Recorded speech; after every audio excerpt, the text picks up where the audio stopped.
Nobody really tells you how to start in property sourcing. When you're young, nobody takes you seriously and you don't have a big network backing you. And somehow, you're expected to figure it out, make deals, build trust, and not go broke. A year ago, JP property sourcing didn't exist. Today, we're doing consistent monthly deals and we built our own service accommodation portfolio in Coventry and Birmingham. So in this video, we're going to fully go behind the scenes, what we tried before property, how we pivoted to sourcing for cash flow, the milestones that mattered, mistakes we learned from, and lessons nobody told us. Let's dive in. A quick timeline for context. We started JP property sourcing in October 2024, and we sold our very first deal in December 2024. This was in our hometown of Coventry. It was a lovely 2-bed apartment in CV1. And then early 2025 is when we really started to gain momentum and we were consistently starting to sell deals. And then in August 2025, we decided now is the time to leave our jobs. So we transitioned to part-time so we could spend more time in the business. And this was justified because the deal flow was consistent. So we knew we were able to support ourselves while doing this and making this change. And now we are consistently selling at least 3 deals a month. And we have 2 of our own SAs running, which are constantly giving us good cash flow as well. Yeah, so we're young, we're energetic, we're friendly, but we are serious about trust, compliance. When it comes to the numbers, analysing the deals, we are very serious about that. And that's why people work with us. Yeah. So how do we actually meet? Okay, so this is a story to tell. So we actually met at a festival back in 2017, and for your reference, the rave is a rave, Forbidden Forest, for all the ravers out there.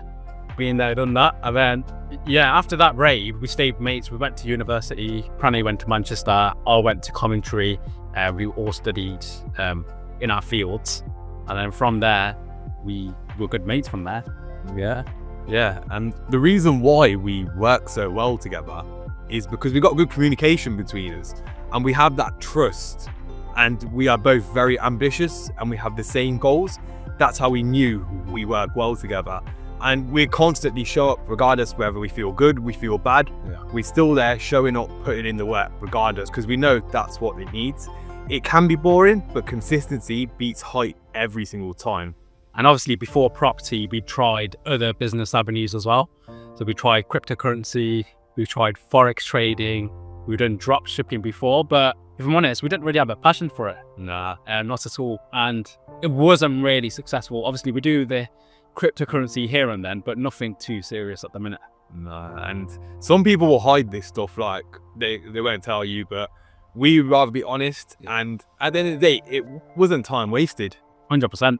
It's taught us discipline, because no matter what, we were putting the work in regardless every day, even though we didn't enjoy it. Obviously, throughout the time, we've learned sales, we've learned marketing is very important. Yeah, and it basically, we developed a BS radar. Yeah. So now we know what BS to see in business. What to avoid. But yeah, so the spark came for property. It was after a property networking event in 2023. Yeah. It was Samuel Leeds. Everyone knows Samuel Leeds. He's a real G. After that networking event, we were fired up. We were like, okay, we've got a passion for this. I know it's only one networking event, but wow. And then that's when things clicked. Yeah, and that's when it actually started getting serious. Like, it went from just being an interest to serious. Yeah. We really started getting serious with it and started doing training, research, getting used to running numbers, negotiating, compliance, everything. And we actually started learning what makes a deal real.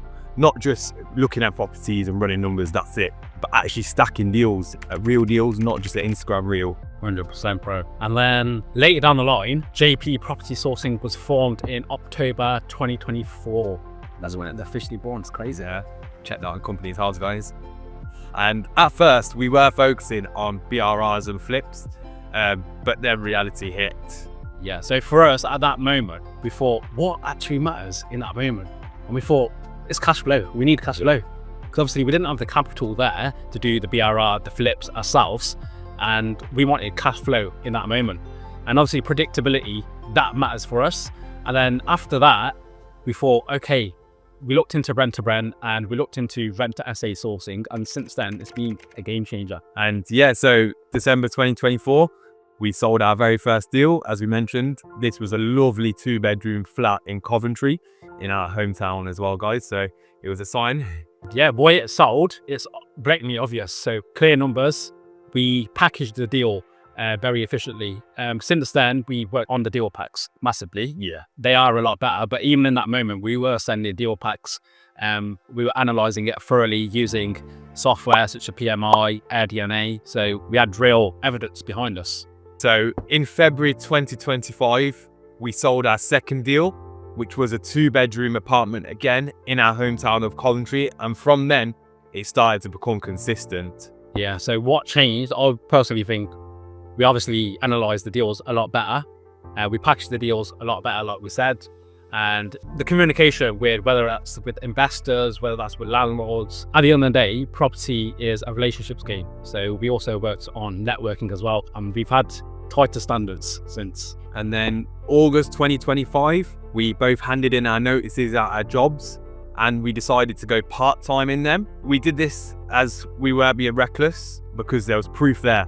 We knew that this worked and we had that mindset shift where we knew, yeah, we can go full-time into this business. 100%. So we didn't just jump from one aspect to the other. We used evidence. So we built the proof first. So then we had our first SA. So we invested into our SA units. That was in September 2025. And that is in Coventry. And that is still doing strong occupancy at this minute. So if I could check Hostable, the channel manager, still 100% till this day. So it's doing numbers. Yeah, that one is solid. And then in November 2025, we took on our second one, which was a 2-bed apartment right in the heart of Birmingham city centre. For you guys that know, it's in the Rotunda building, literally right next to the ball ring. So you can't get a better location than that. And that one, again, is doing solid. In more shorter term stays compared to the Coventry one, but that one is generating us good profit. Like in December, 1.1k profit. Yeah. For low season. I'm kind of aghast, to be honest. And then, yeah, we look at real life performance rather than looking at the spreadsheet. Obviously, it's good to look at the spreadsheet, don't get it twisted. But when we refer back to data, we often refer back to our clients because obviously we've sourced so many deals now that we can refer back to our clients. What works good? Where's the demand? And there's more evidence that way rather than just looking at the spreadsheet. 100%. And yeah, to give you guys a bit of a story on something that happened with one of our clients, and this is a big one for you guys that are already in the industry, already sourcing, already have your own portfolio, you'll know head leases, the bane of our life. So yeah, so what happened with one of our investors is we sourced him a lovely 2-bed apartment in Birmingham city centre. But then a head lease changed due to some issues that happened in the block. Not in this particular apartment, but in the block some issues took place. So a head lease change took place and our investor could have been in trouble. But as everyone knows, JP Property Sourcing don't make excuses. We find solutions. So we sourced a new unit for our investor very quick. So it was within 7 days, we sourced him a deal. We moved the furniture ourselves and we staged it ourselves as well. So essentially we handled everything. And for the client, it was completely hands off. And in that way, the investor was protected as well. 100%. Like doing it like this, we'd protected the outcome and we were still working towards that. And the lesson is stuff goes wrong in any industry, in any business, stuff goes wrong, but it's how you react that builds the trust. Yeah. 100%. So story number 2 with one of our clients. So it was a landlord. They had a property unoccupied for around 3 months. It was on they had normal AST tenants in there previously, and they had a month of voids, and she was very stressed. Yeah, because she didn't live in the area. She had a property sitting empty for 3 months. In this time, she was still having to pay the mortgage. We reached out to her and we arranged a company let quickly. So we managed to get her company in within a week. That way she had a reliable company in who were paying her rent on time, guaranteed for a 3-year contract and taking care of the property better. Also, there was another story with one of our clients. So majority of our investors, they are busy. They don't have enough time. They want to invest, They have the capital there, but they don't have the time. So one of our investors, they had money, but they had zero time. Yeah, which is the case with a lot of our investors that we work with. They have the money in the bank and they want to get their money working for them. So not an issue. At JP Property Sourcing, we can handle everything. Obviously, we do the sourcing anyway. We handle negotiations. We can also handle the staging and the management. So we can give them a full end-to-end hands-off solution. If that is what you're looking for, that is something that we can offer. And obviously, being young, often people will underestimate us, our knowledge, our talents that we acquire. And that's okay. We don't try to sound older. We prove it with numbers and process. And we will show you that even though we're young, our communication, our compliance, and everything we do in the business will prove to you that it doesn't matter about how old we are. We know what we're doing and we're good at this. So 3 things that we do again is get obsessed with underwriting, build relationships constantly, and package deals professionally. Yeah, 100%. And 2 things that I would avoid chasing the hype, so the easy money. There's no such thing. Okay, we're in it for the long term. And we get this quite a lot. So stop sending weak deals just to look busy. How many deals do we get sent which are absolute garbage? Like, I don't get where they're getting the numbers from. They're inflated. Yeah. So just be aware of that, guys. If you're a landlord who wants peace of mind, or an investor who wants hands-off income, that's who we help. More videos coming, deal breakdowns, compliance updates, and what's working right now in Coventry and the Midlands. See you on the next one.